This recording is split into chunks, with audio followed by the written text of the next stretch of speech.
নমস্কার বন্ধুরা, আমি পাপিয়া তোমাদের সঙ্গে এসে গেছি একটা দারুণ মজাদার ইন্টারেস্টিং খাবার নিয়ে। সেটা কি দেখতে থাকো তো জানতে পারবে। তো এই গরমে প্রাণটা হাঁসফাঁস করছে, আর তাই জন্যই তো এমন একটা খাবার বানালাম। কি জানো তো? ফালুদা। তো এটা বানানোর জন্য লাগবে দুধটাকে খুব ঘন করে জ্বালাবে, কোনো জল না দিয়েই খুব ভালো করে ঘন করে জ্বালাতে পারে। এগুলো কি বলো তো? চিয়া সিডস, মানে তোকমা দানা। এটা ভিজিয়ে রাখছি, এটা ফুটতে তো অনেকটা টাইম লাগবে, তাই জন্য। ওদিকে দুধটা তো বেশ ঘন হয়ে জাল হয়ে আসছে। এবার এই দুধটা দিয়ে পাতবো টক দই। তো তাই জন্য অর্ধেকটা দুধ আলাদা করে রেখে দেবো, আর বাকি দুধটা বানাবো ফালুদা। তো ফালুদা বানানোর জন্য এবার দুধটার ভেতর আমি চিনি মিশিয়ে দেবো। দুধটাকে অবশ্যই আলাদা করবো, টক দইয়ের দুধটা আলাদা করে তুলে রেখে আর একটা পাত্রের ভিতর নিয়ে নিচ্ছি এই দুধটা। সঙ্গে চিনি, একটু এলাচ দানা গুঁড়ো করে দিয়েছি। আর কি দিলাম? 2 চামচ কর্নফ্লাওয়ার। তো এই কর্নফ্লাওয়ারটা দিয়ে ভালো করে গুলতে হবে। আর দেখো, দুধটা যেন খুব গরম না হয়, তাহলে কিন্তু ভীষণ গরম হলে না গুটি গুটি দানা দানা পাকিয়ে যাবে। তাই জন্য কী করতে হবে, যাতে আঙুল সইতে পারে এই রকম গরম রাখতে হবে, মানে ঈষৎ উষ্ণ।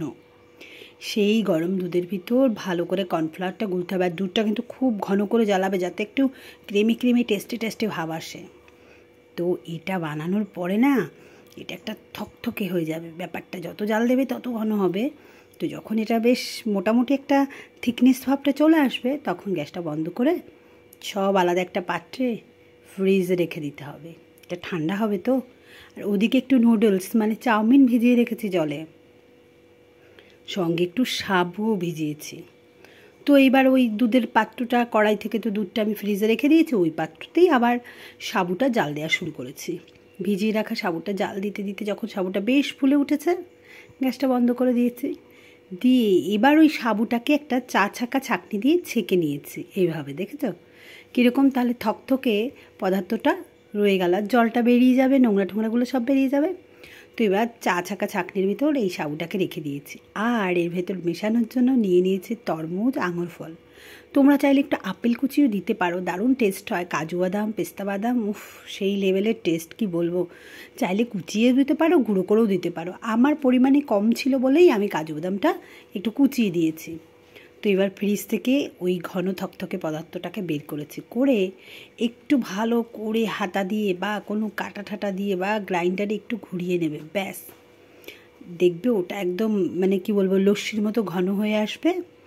তখন এবার তোমার সমস্ত কিছু জিনিসগুলো আলাদা আলাদা করে এক একটা দিতে হবে। প্রথমেই দেবো নুডলস, দিয়ে একটু ঘোরাবে, একটু জিনিস দেবে আর নুডলস দিয়ে ঘোরাবে।